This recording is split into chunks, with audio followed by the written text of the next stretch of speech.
Shadow Demon and not escaping, as he thinks the PA is mostly going to be focused on the creep wave.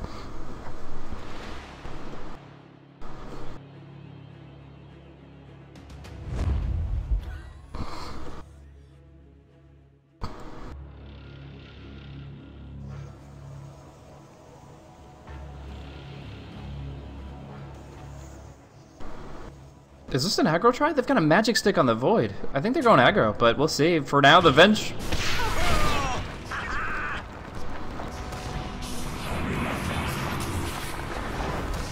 First blood. That was but the first taste of revenge. I don't know, Axmo has magic stick. Like, that's only going to be good against the Zeus and PA early on. So that kind of implies that he expects to go up against the Zeus and PA, which you won't find on the top lane.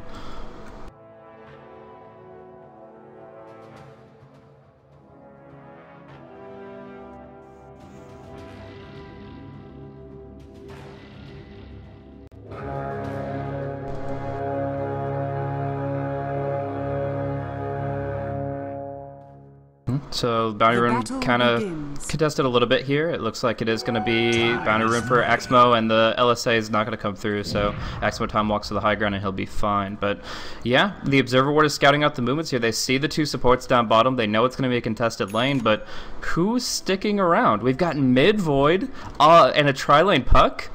I mean, I guess it's better than the aggressive tri-lane Void, because I really don't like that, but still, Puck in a tri-lane is a very rare occurrence.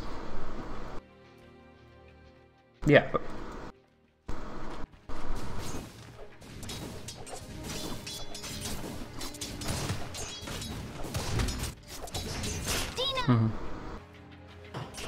Yeah, once Dityara gets to like level 5, level 6, he'll have a lot better time in this lane, but at this level 1, level 2 stage, it really doesn't make much of a difference if he has the ranged advantage or not. Axmo is prepared for this matchup against the Zeus, though. He brought the magic stick. This is the lanes they chose, so hopefully they'll work out for them. Phase shift level 1 on Puck. Like, you're going aggro try. You have your magic missile, your chilling touch, but you're gonna go with the phase shift. I'm not entirely sold on how this plays out. You can obviously dodge stuns coming in from Aloha Dance. That's great. You're able to mitigate a lot of damage with the double ring of protection, and you have tangos for yourself or from your supports. But where's the offensive potential? Where's the kills coming from?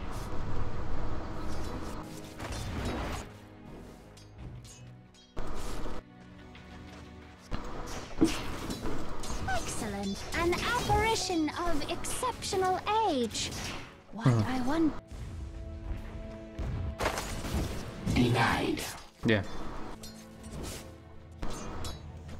Yeah, but essentially this is turning into a one-position Puck who's not going to get a lot of experience but gets a lot of gold, which is the exact opposite of what you usually think of. So the blink timing is going to be great, but what else do you go for here? Do you go for like a Aghanim Scepter, a Hex? Like what is a one-position Puck going to be building?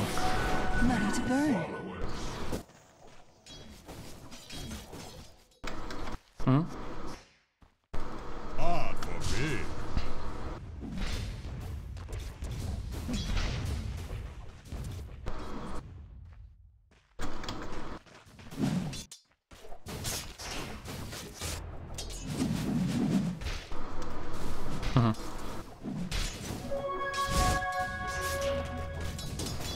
Yeah, I mean, at least offensively, you're not going to deny too much, but saying that, he's already gotten 4, so not too bad. And yeah, the regen rune is just a very fruitful pickup for the Zeus. Like, that is just one of the most insane things he can get for the 2-minute spawn. And yeah, he's able to get a lot of damage out. Now, will the phase shift come for the Light Strike Array? Doesn't even need it, they turn around.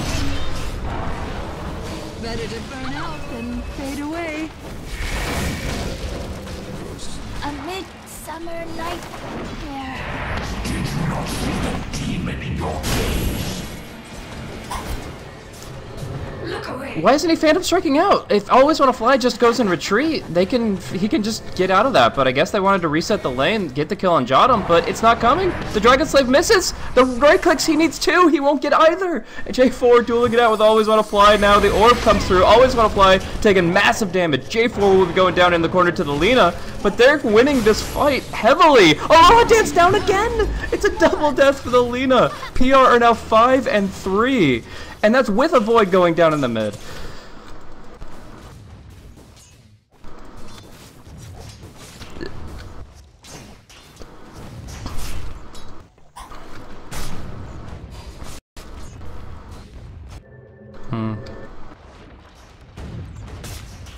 Oh yeah.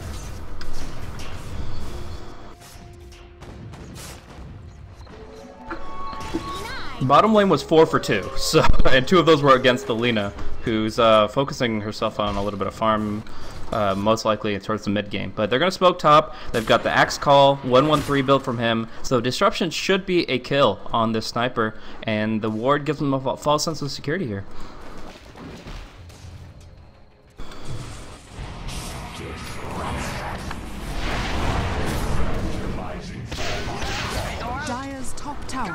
Aloha is no! Oh, Lina! These feeds from Aloha Dance, what is happening? Just going in under 2 creep waves down bottom, going in under the tower here, not trading aggro whatsoever. This is, I would say, 2 out of 3 of Lina's deaths in only 5 minutes in this game are completely unnecessary.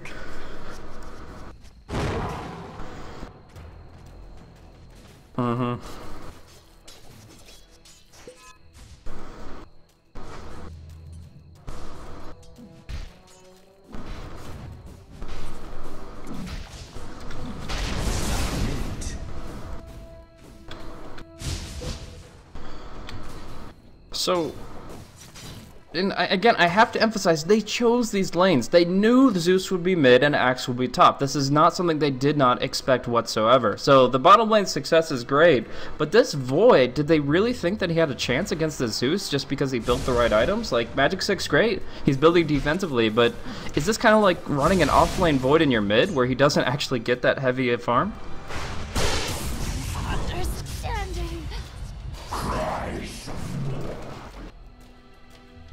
Yeah.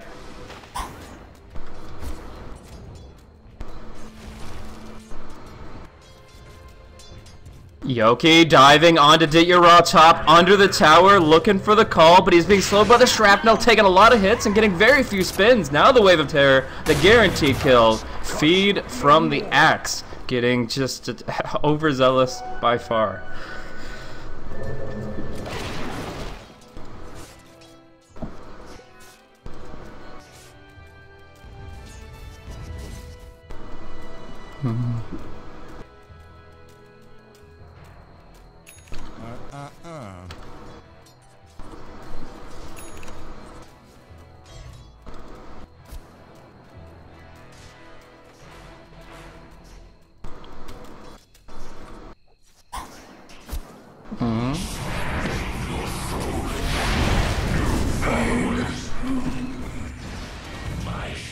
Very nice find, and keep.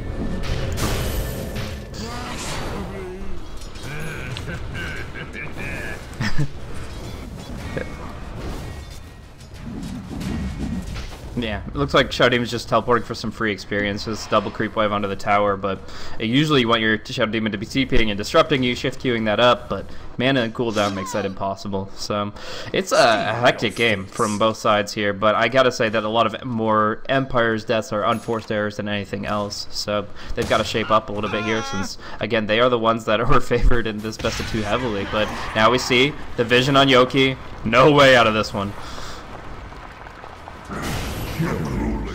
Cut.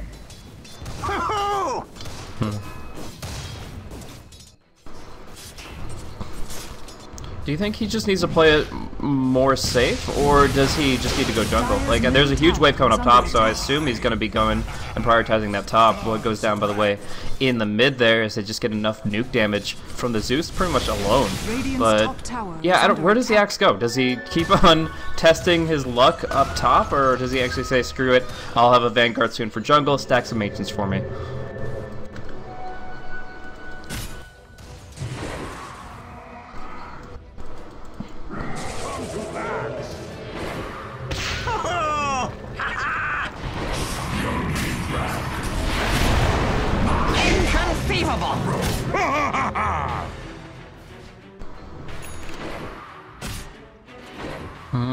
Bottom, Silent just, even with the Dream Coil, still diving pretty hard, and now outside of tower range, waits for the coil, gets the Stifling Dagger, but can't close the distance.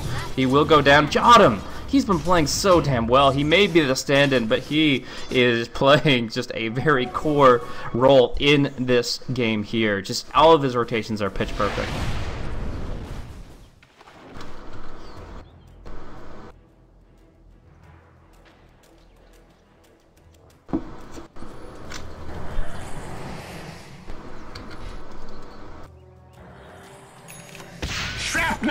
Ooh. Dire's top tower is under attack. Say goodbye to your He gets him. Yeah, he's got him. So, I mean, that's post-mortem. Doesn't get the AoE gold bounty, doesn't get the experience, but he does get something out of it in exchange for his own life. So, Shadow Demon, he's still just trying to pull ahead, get something for an exchange, but the ambitious disruption on Shadow Demon when nobody's ready. Like, Axe needs a blink before that's the right play. But yeah, Axe doesn't really have a jungle to go to right now, as we do see Resolution's focused on his own Arc Lightning play. Soul Ring, Bottle, Arcanes, it gives him plenty of mana to play around with, and he's getting all these smaller camps with a lot of creeps, so that's allowing him to just spread the AoE damage around very nicely. But that means Axis just has to stay in the top lane. He does now get the VIP booster, and he should be going straight to the Ancients. He doesn't buy. Okay, maybe he's just checking out the rune area first. He isn't going Vanguard. He's gonna go Ring of Health at Stout Shield Tranquils into Blink Dagger.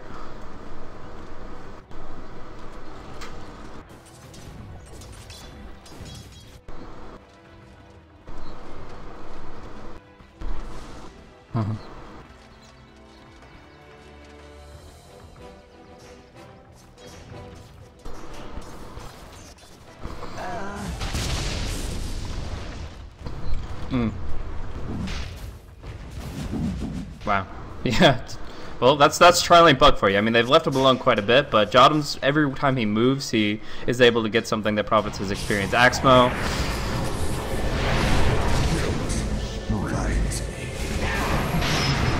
Oh, gosh.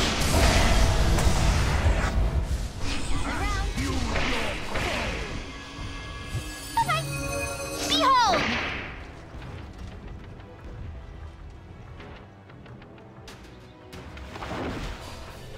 Radiant's bottom tower is under attack.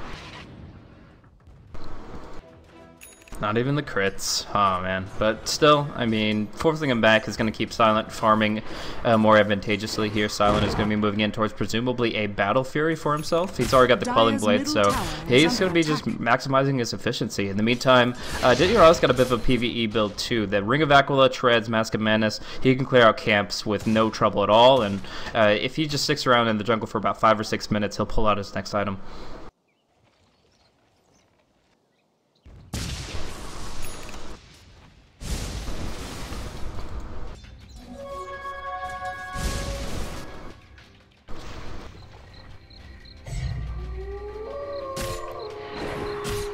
Dire's middle tower is under attack.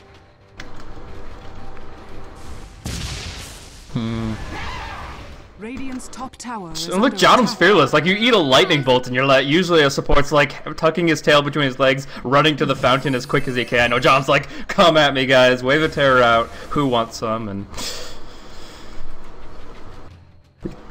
exactly. There's no hiding from the very vengeful spirit. It's an appropriate name indeed.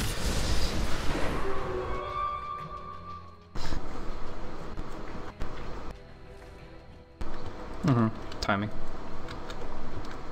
Yeah, but with that logic, why go the Ring of Health? That's 875 down before your Blink Dagger timing, and I don't know if it really helped him that much. Like, he definitely was taking a lot of damage. We saw him half health multiple times in the lane, but we're gonna see swap in.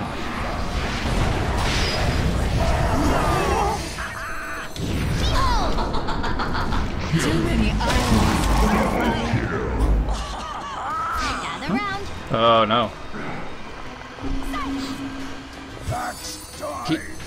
He thought he had the Blink Dagger for the and able to disengage if it was dicey, and then the Ice Blast connects and it's put on cooldown, so they are able to get more and more out of that, and it's gonna be Ditya that Silent that has to really put his team on his shoulders here. Like, he's gonna have some pretty good item timings coming out. He's got a 2,000 gold banked up, and it's gonna be the Void Stone for him.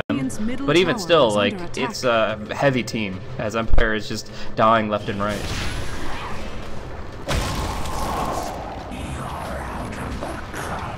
Best case scenario for that is pretty sad. Like, I don't know, pull the creep wave or something. I don't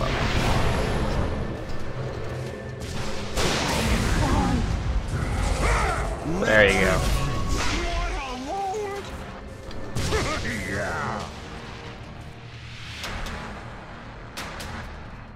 Certainly did. And yeah, right now they have, I mean, as far as net worth goes, they're still an advantage. The Zeus is going to get more and more value out of this Midas as time goes by, especially when the fact that he wants to go and get that level 16 real quick. And yeah, that's, I mean, all you have to really consider, since they don't have to worry about the blink puck for another few minutes.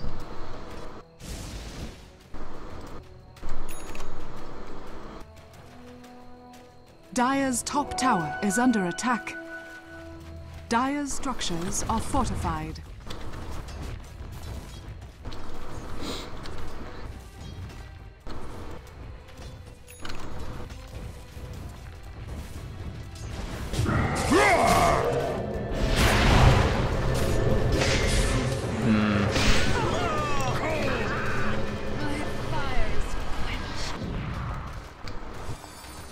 Yeah, they wanted a lot more out of that. Just getting the 1-for-1 for all those TP rotations, and Lina is a support here. It's just, it's a little weak. We're going to see Yoki still. Looks like he's attempting these Ancients. Full HP, I guess he can do it. No, I keep seeing him move in that direction, but it looks like he's just kind of hovering over the mid lane instead. Either way, Jodam coming in. There is a nice disruption on Axmo, and a swap back. It's going to be a resolution, maybe getting chronoed. Dire's bottom tower is under attack. I'm your god too. Radiant's top tower is Ice under Blast. attack. Oh man, that would have been nice. Dire's But bottom tower it's is gonna under just attack. go straight down the mid line, and Shadow Demon jukes to the side here.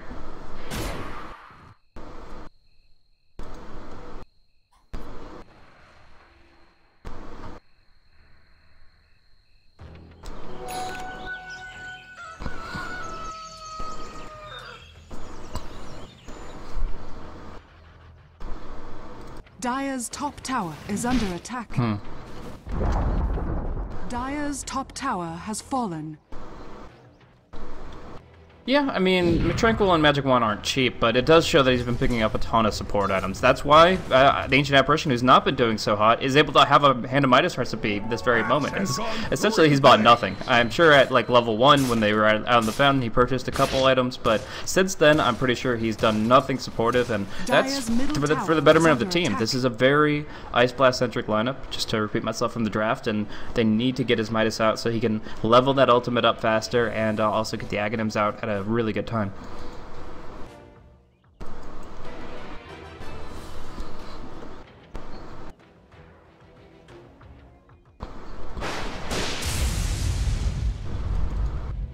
Could coil.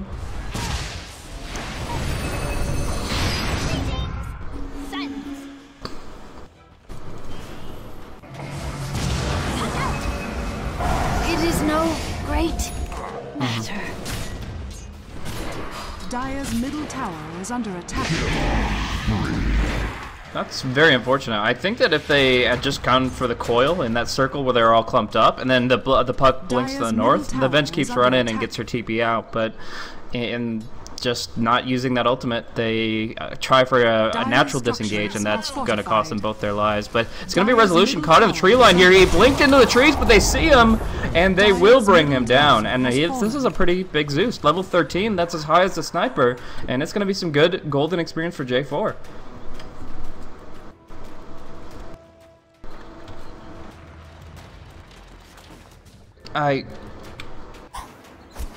I honestly didn't catch it, but I presume maybe he TP'd down to the bottom lane. Yes, TP's on cooldown, so he TP'd and then he shift queued the blink. They saw the direction that it must have gone, and they took him out. Wow, these kills. Invisibility.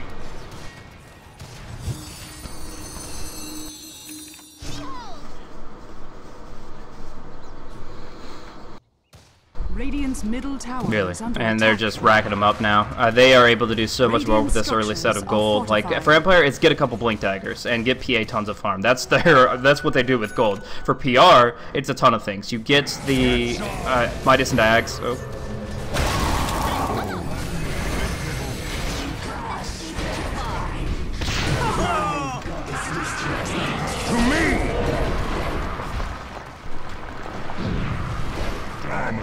Is blood. Takes one to shoot one.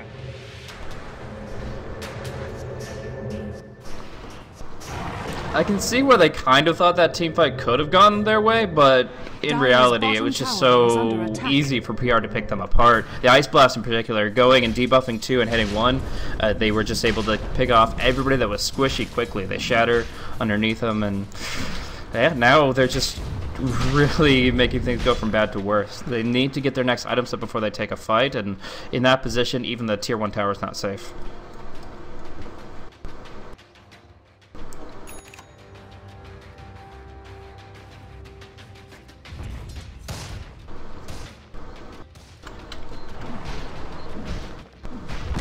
Look at the experience graph. Dire's bottom tower has been denied.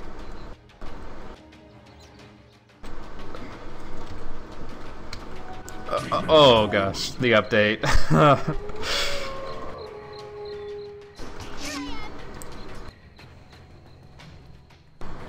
It's got the blink.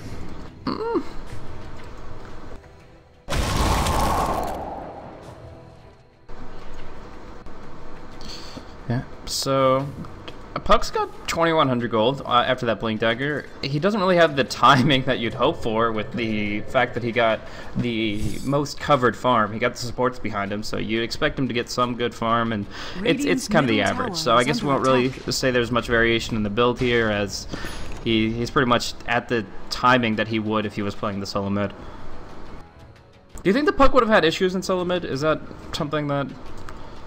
Like, I'm trying to go back to the laning phase and think about the reason that they wanted the Puck there, and the best thing I can think of is it's one of the few carry or core heroes that can guarantee a dodge of the Disruption Lightstrike Array. That's my biggest mindset towards it. But even then, like, I don't know, you can delay the Lightstrike a little bit. I think, like, maybe you can go for a Morphling instead of the Puck and still rely on the Chrono for the Ice Blast. I don't know. I just feel like there's a few other heroes that can still accomplish that goal of dodging the duo combo of spells, and I haven't seen the value of Cheshire Cat just yet.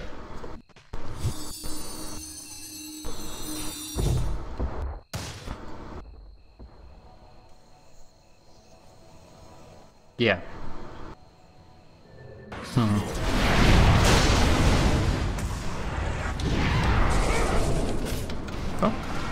He's not going in his Chrono.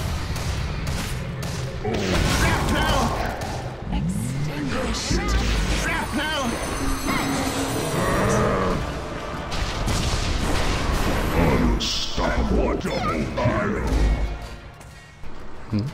Just finding the right openings there. They thought they had it, and if they combo that stun and get the light strike as they needed to, then perfectly fine. But the time wall comes out too quickly, and Resolution actually sniped an Invis. They don't have Chrono anymore, so that is going to be a free walk away for him, taking the rune. But the bigger kill is on mid. What's PA doing up here while their team's dying up top?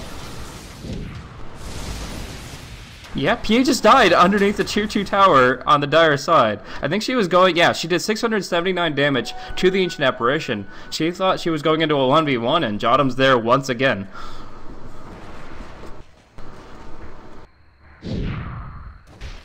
Yeah, she tried to solo kill the AA, and that just did not work out.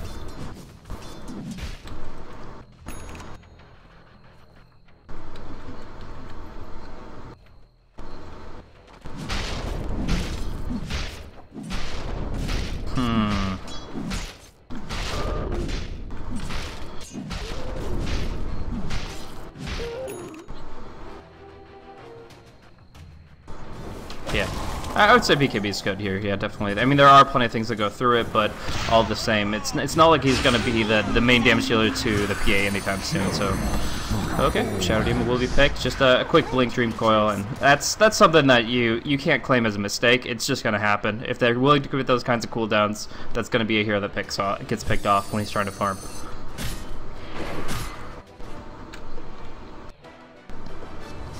Radiant's bottom tower is under attack. Dire's top tower is under attack. Radiant structures are fortified.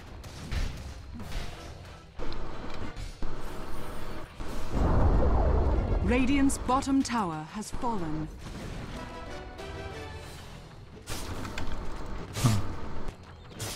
Yeah, and Jitteros had his for a little bit. He's gotten used it twice, and he's going to be going Scotty on top of that. So although the Mask of Mana seems to make him squishy, he's going to be able to follow it up with a lot of HP items, and that's going to make it perfectly fine, even if they start getting those items that counter it. And obviously, Aloha Dance is playing that support Lina. It's a different tempo entirely.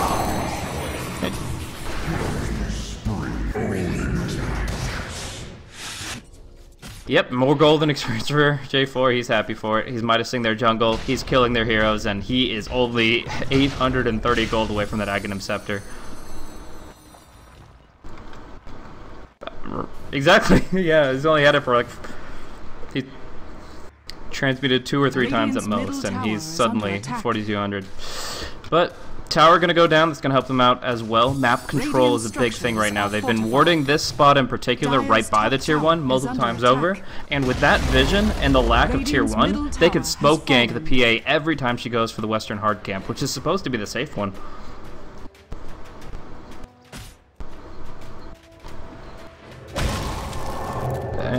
He'll get out.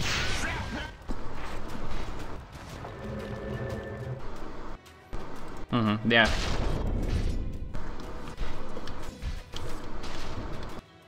J4 is the man. He's been hitting the Ice Blast pretty well, but I still, even if he gets the Aghanim Scepter and he starts hitting 5-man Ice Blast, I gotta attribute it to Jotum in part. He's the one who got him there by playing this 5-position support that just did so much work. I mean, this guy's 3 kills and 19 assists, and he's still only rocking less than 4K net worth because he's just being the selfless person they need him to be. Bottom lane, it's going to be a TP away. Silent will be able to get out in time.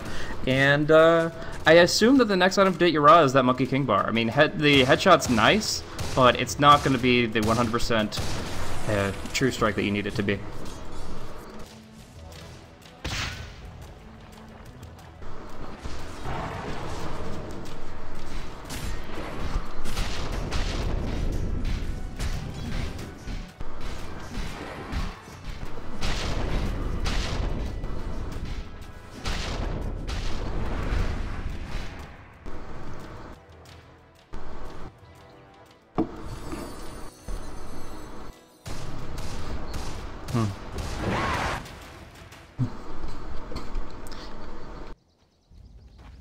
Yeah, that's scary. That is actually really scary. The big burst from Zeus, and the smoke deceit is on Aloha Dance, so they'll pop it here. Dire have no idea, but they have to assume this is forthcoming. So Void, where is he? Axmo? The timing's wrong. Like, I was just like ready for this big brawl just for like the last 10% of Roche's HP, but they take it down so quickly with the Vengeance Wave of Terror that it's not even a contest. I thought Empire would catch wind of that a lot faster, and unfortunately, it just doesn't work out. Take your Raw with an Aegis.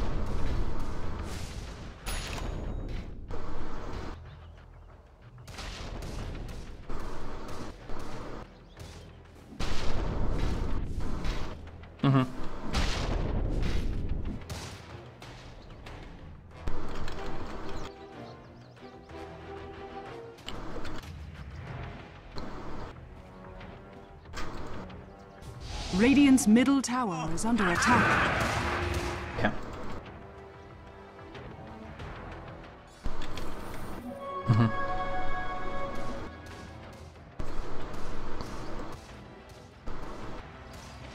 Yeah, very powerful initiation tool when it's not counteracted, and it's gonna pretty much stop the Zeus and the Axe from blinking out if the Chronosphere is used in the proper manner. I mean, Resolution is probably the key target because Axe just built up all these tank items. Like Aghanim Scepter used to be a really good offensive item for Axe. Now, like, it's kind of weak. They nerfed it pretty hard with the 6.83C, but yeah, either way, Axe is pretty tanky. You want to control him, but you don't want to kill him in the Chrono. Yeah, Resolution, on the other hand, you would love to just tear him a new one, and make sure the Bloodstone heal is pretty much useless for the team. If he dies first, then nobody's really getting that heal because he was the one that was focused down.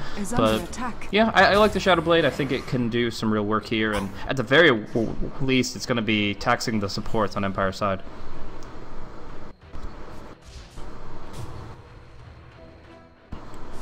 Nope. Dire's top tower is under attack. Behold!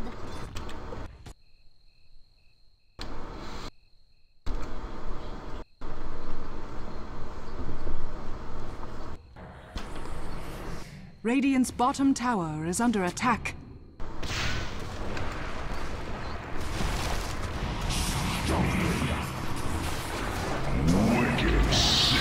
Interesting positioning. Obviously, he's just going for the suicide ward, but you got. I don't know. I feel like it's not the time of the game to be doing that, but oh well.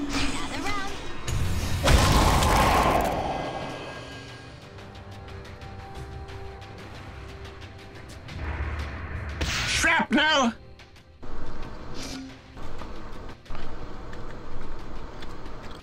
So, Zeus is going to be going right for the refresher orb, it looks like. He's already got a Bloodstone. Oh, actually, Bloodstone doesn't tilt that anymore. Jeez, I make that mistake every once in a while. But Axmo with the Shadow Blade. Looks like this is going to be a pretty easy solo kill. The only problem is Mask of Madness was already used. So, although he sees Resolution, he's not going to have that damage. And now he has to worry about the follow-through if Yoki's going to be in the right position for it. So, at least he'll be lurking. Maybe they'll send an Ice Blast that way first. But he gets him on the edge.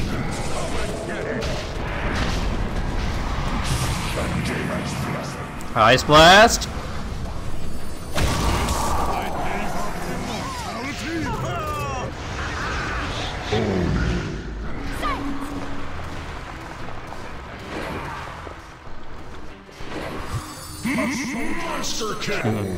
So it works out. Just really, Axmo getting the flank, getting the surprise attack. They do not know. I mean, if they did know about it, they obviously didn't scout it out. The only thing is really Thunder God's Wrath that would show at that point in time. So him getting into that tree line, it's like a free smoke for Axmo. He gets to move about the map and he gets to find that opening. Although it wasn't the perfect chrono, the Axe still got the taunt off and everything. They had the reinforcements and they just wanted a fight. It didn't have to be a perfect one, and so they start it, they finish it, and now they have this gigantic advantage. With the sniper MKB, which should be coming out within 1,000 gold for Date Your Raw, they can start pushing in for the kill.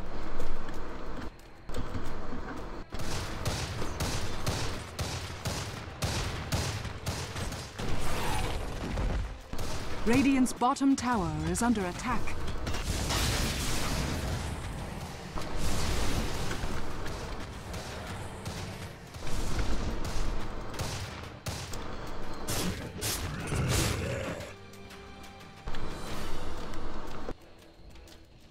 Radiant's bottom tower is under attack. Yeah. Like you said, this means that they're not really putting money into things like the Geometry site, but it is a very valuable thing up against like the BKB of the sniper. Like if anything's going to kill the sniper, it's the Laguna while he's Mask of Madness. Just so they definitely have to play with that in mind. Jottum, nice deny against the creeps, and yeah, this should be about the timing. Like they did just lose the Aegis, but that's an item slot for sniper to pick up the MKB, and we actually already see Axmo making the play down bottom. Disruption? Oh.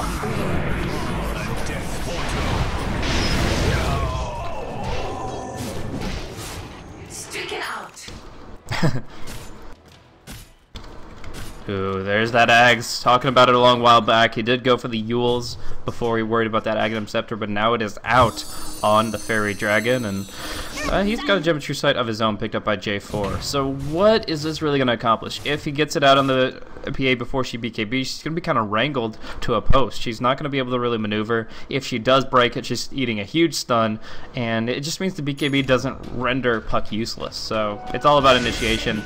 Chrono or Dream Coil on silent before he BKBs should guarantee a fight for PR.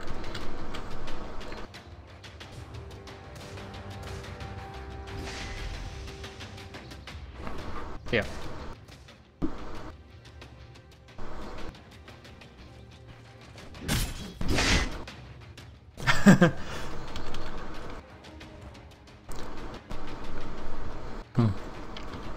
Yeah, I mean, it is really... positioning is key. Like, if they are one spell away from dying in a lot of cases here, and actually, hello, Dance. Yeah. that spell happens to be the lowly magic missile.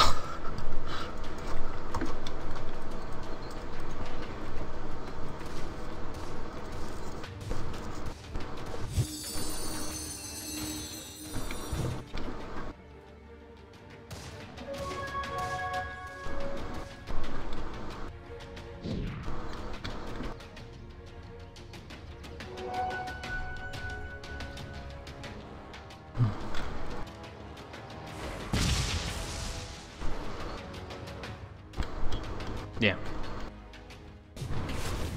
So they're gonna make the flank play happen. They pinged out and they're drawing the line across. They will clear out this creep wave with a sniper, but they want to actually get a flank attack on the top lane. They didn't say, okay, they're top, let's go push bottom. They want to wait for the next Roche cycle for that kind of a play. So for now, they're just going for the fight out in the open field, and Yoki seems to be their new target.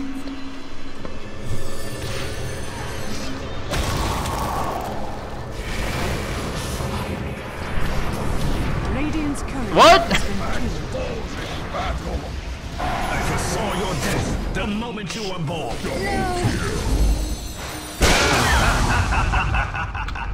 Thunderous applause. Kappa. Like, just jumps in, Kronos his own guy, kill secured, and then Shadow Blades away. Whoop, whoop, whoop, whoop. It's just... I don't know. That was pretty cloudy. I definitely wasn't necessary, but yeah, you know, they take a good fight and get off a good initiation from Cheshire Cat, and that's all they need to keep doing. Keep the map clear. Roche is going to spawn in about 15 seconds, and a couple of heroes can solo it at this point.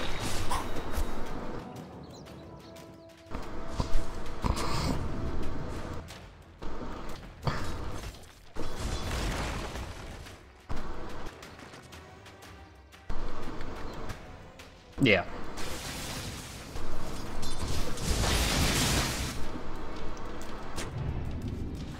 Always want a ward, man. He's always just like, please, let me get a ward on the map, but they see him coming before he even gets there with their own wards, and gem denial.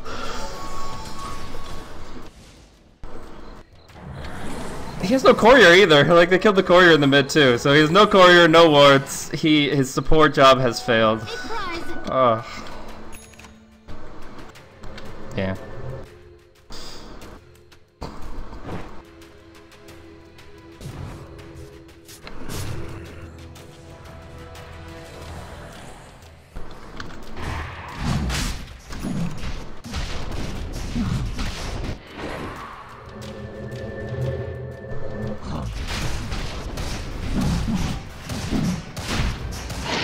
Roshan has fallen to the dark. Well, there you go. Aegis on the sniper. He does end up dropping, I think, the Ring of Aquila, but you know, now he's in a position to just follow through for the win. At this point, with this much health and this many items, like, as long as they are playing with more than 3v5, they'll be able to take it. Get your raw, his item set is perfect, and I guess you can chalk some things up to bashes and crits, right? Like, Silent does have the Abyssal Blade. He can get like the double coup de grace, but T-Raw is just so huge. It's going to be hard. Like, as long as he stays in the right position in the back line, everything they throw at him won't be enough.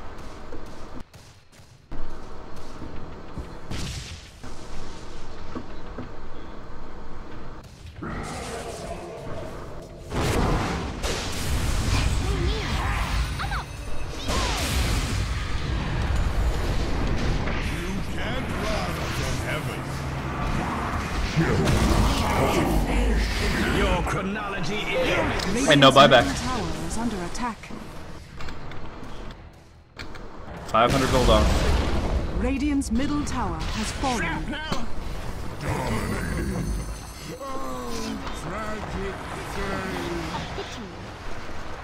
Yeah, there's without the PA they can't do anything. They'll try one last hurrah with Yoki going in, wants one kill, just for a moral victory, but no, it's not gonna happen.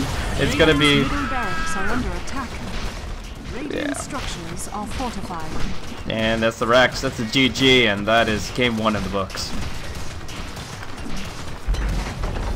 Radiant's middle barracks has fallen. Dire victory.